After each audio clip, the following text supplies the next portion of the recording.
Bismillahirrahmanirrahim.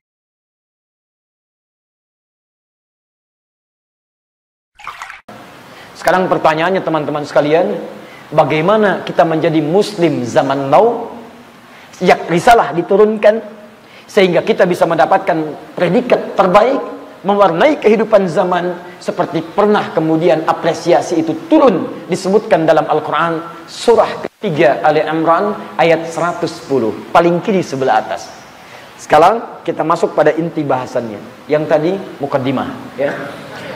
Bismillah, kita lihat dulu ini. Taib. Kita sampai jam berapa?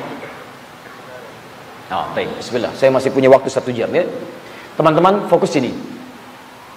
Zaman Nabi Adam sampai ke zaman Nabi Isa alaihissalam itu zaman terbatas. Tapi yang antum harus perhatikan, setiap zaman itu punya masa keemasan dan penilaian tersendiri.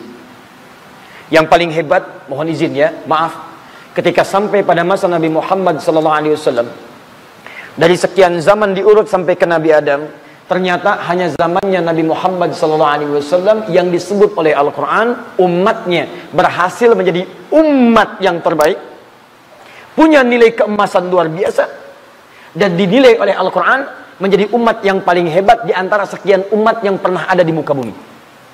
Lihat baik-baik ya, lihat cara berfikirnya, perhatikan idenya, rumusan bahasan kita.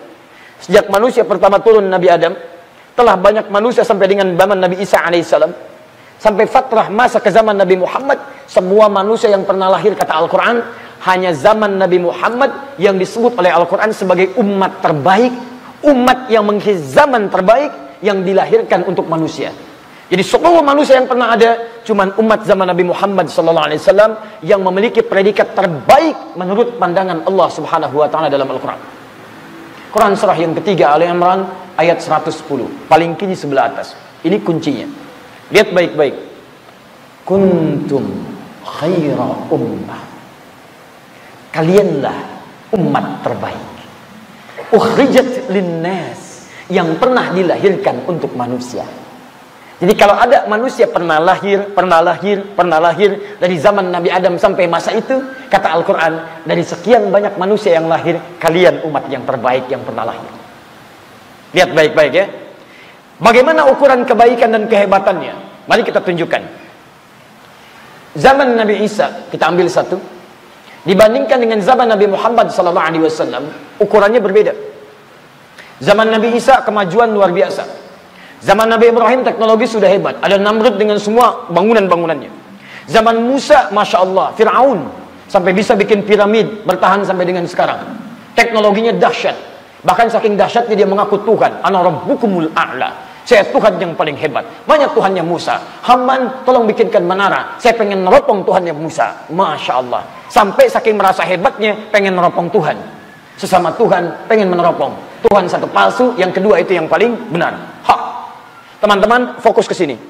Teknologi hebat, masanya maju, peradaban hebat. Zaman Nabi Isa bukan cuma tingkat peradabannya, tapi mohon maaf teman-teman sekalian, tingkat kedokterannya itu luar biasa. Sampai pada saat itu hampir semua penyakit dikatakan kata dokter tidak ada yang bisa kami sembuhkan. Makanya sifat mukjizat ketika diturunkan pada Rasul itu sesuai dengan umatnya. Zaman Nabi Musa ada penyihir turun tongkat. Zaman Nabi Isa alaihissalam yang banyak dokter merasa bisa menyembuhkan, maka diberikanlah kemudian mukjizat pada Nabi Isa alaihissalam. Tangan masih, dari kata masaha. Kalau melekat masaha pada tangan disebut dengan masih namanya. Al-Masih, mukjizatnya salah satunya lekat pada tangan. Apa itu? Usap sembuh, usap sembuh. Dokter lain analisis, Nabi Isa mengusap, dan usapannya Masya Allah, diturunkanlah penyakit yang tidak bisa diobati oleh resep-resep dokter pada saat itu. Kolera datang pada Nabi Isa, usap sembuh. Sakit mata, usap sembuh. Sakit gigi, usap sembuh. Dokter bangkrut. Luar biasa. Bahkan kematian, gak ada obatnya. Nabi Isa biiznillah, hei, dengan izin Allah, bangun, bangun. Wafat lagi setelah itu. Jadi cuman usap, panggil, biiznillah, biiznillah, biiznillah, jadi. Teknologi luar biasa. Nabinya ada, tapi teman-teman sekalian, berapa yang beriman? Nabi depan mata, mukjizat ada, kelihatan ingkar, bahkan nabinya mau dibunuh. Aku bayangkan, Fir'aun kurang apa lagi? Nabinya depan mata, tongkatnya ajaib. Luar biasa. Pukul ke lautan, terbagi dua. Lemparkan, jadi ular. Luar biasa. Apakah beriman? Tidak. Dikejar-kejar nabinya. Masya Allah. Nabi Saleh demikian. Nabi Yahya demikian. Dieksekusi nabinya. Nabi Muhammad SAW. Perhatikan. Lihat perbandingannya ya. Yang tadi teknologi tinggi, peradaban sudah maju. Datang Nabi tidak beriman. Nabi Muhammad diutus oleh Allah bukan pada manusia yang sudah punya peradaban yang maju, yang tertinggal. Ini punya peradaban, berbalik jadi begini. Hancur. Nabinya dieksekusi, peradaban hancur, dihilangkan oleh Allah Subhanahu wa taala. Yang tinggal cuman kenangan. Datang ke Turki, masuk ke Efesus. Di situ ada peninggalan Yunani. Geser sedikit Romawi. Romawi hancur juga. Berseberangan dengan laut Mediterania sampai dengan ke Italia. Nyebrang sedikit ke Tripoli. Ada Subrata. Itu peninggalan Romawi semua. Tapi hancur semuanya. Tersisa cuman cerita. Geser dikit dari Turki ke ujung, ada Namrud di situ. Cuman batangan-batangan kepalanya saja. Maaf, peradaban tersisa, sisanya hanya kehancuran. Geser nyebrang ke Afrika Utara, Mesir. Yang ada cuman piramidanya. Firaunnya dikubur, jasadnya dipertontonkan. Cuman jadi tontonan, bukan tuntunan. Peradaban terjungkir balik, habis. Nabi Muhammad diutus pada manusia, komunitas yang tidak ada peradaban. Akhlaknya tipis, hampir nihil. Maaf, mencela jadi harian. Sudah jadi lomba lah. Jadi kalau antum sekarang pengen ikutan mencela, antum akan kalah sama orang jahiliyah. Jangan berlomba dengan orang jahiliyah, ketinggalan antum. Maaf, memukul jadi harian, membunuh jadi perlombaan. Luar biasa. Zina merebak. Minuman keras, tak terlukiskan. Semuanya ada. Nabi diutus bukan dalam kondisi ada peradaban, tapi peradaban yang sudah memang tidak ada pada saat itu dalam lingkungan yang jauh terbelakang. Peradabannya cuma punya Romawi, punya Persia. Ini kosong. Perhatikan. Quran turun. Turunkan pada Nabi Muhammad SAW. Di Bukit Cahaya, Jabal Nur, Aziziyah sekarang. Guanya gua Hira. Begitu turun ayat, wahyu pertama turun. Apa wahyu pertama turun? Bukan Iqra. Awas, hati-hati. Wahyu pertama turun ternyata bukan Iqra, teman-teman sekalian. Wahyu yang pertama turun adalah Iqra bismi rabbikal ladzi khalaq. Ya.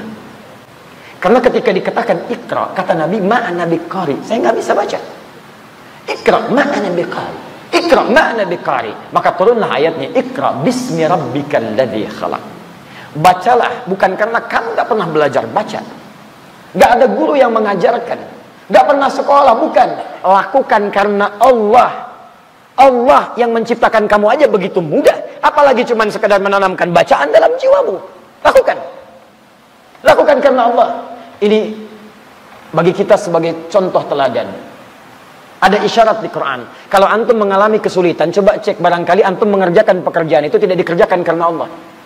Kerja susah, coba cek, barangkali orientasi kerjanya cuma cari materi. Belajar susah, mungkin hanya ingin mengejar sertifikat, syahadah, kelulusan, ijazah. Kata Quran, seorang muslim itu, ayo geser orientasinya. Kembali kepada Quran. Lakukan karena Allah, gak ada yang mustahil bagi Allah. Makanya ketika Nabi melakukan karena Allah, turun datang ayat Quran, senang beliau. Kemudian beliau berusaha menghafalkan ayat Quran, mempercepat bacaannya. Ini penyakit penghafal Quran, penyakit penghafal ilmu. Jika ingin cepat mendapatkan, maka lisannya cepat mengulang.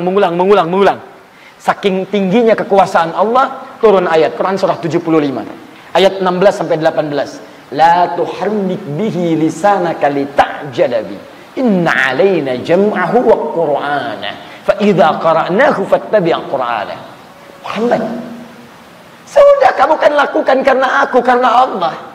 Kalau sudah dilakukan karena Allah, kamu tidak usah tergesa-gesa cepat untuk menghafalkannya. Biarkan kami yang tanamkan hafalan itu dalam jiwamu, kami bimbing bacaannya. Kalau sudah kami bacakan, maka ikuti bacaannya.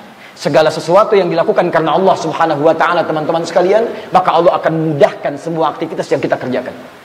Jadi kalau antum punya kesulitan di rumah tangga, nggak pernah selesai, coba cek. Barangkali antum berumah tangga dilakukan bukan karena Allah Subhanahu wa ta'ala. Antum punya masalah di pekerjaan tidak pernah tuntas, coba cek. Barangkali orientasi pekerjaan antum dilakukan bukan karena Allah Subhanahu wa ta'ala. Sebab segala yang dikerjakan karena Allah akan dijadikan mudah. Nggak ada batas bagi Allah. Rizki min haitsu la yahtasib. Pasangan dikirimkan yang terbaik. Quran surah 24 ayat 26. Lihat kalimatnya, al-khabithatu lil-khabithina, wal-khabithuna lil-khabithat, wat-tayyibatu lit-tayyibina, wat-tayyibuna lit-tayyibat. Datang tanpa diduga. Masya Allah. Kembali ke ayat. Turun ayat Iqra bismi rabbikal ladzi khalaq. Terkumpul ajaran Al-Quran. Kita agak cepat. Begitu kumpul ajaran-ajaran Quran, apa yang terjadi? Masya Allah. Nabi ajarkan pada generasi itu. Tiba-tiba, maaf. Yang pemarah jadi pemaaf. Yang kasar jadi lembut. Maaf teman-teman, yang pencela jadi pecinta. Yang pemukul jadi perangkul. Yang terbelakang jadi maju punya peradaban. Saking majunya, Romawi ditaklukkan, Persia diluluhkan. Maka muncullah kemudian peradaban Islam. La haula wala quwwata illa billah. Dibawa nilainya ke Spanyol, jadi peradaban Islam di Spanyol. Dibawa nilainya ke Baghdad, Babilonia runtuh, muncul peradaban Islam di Irak.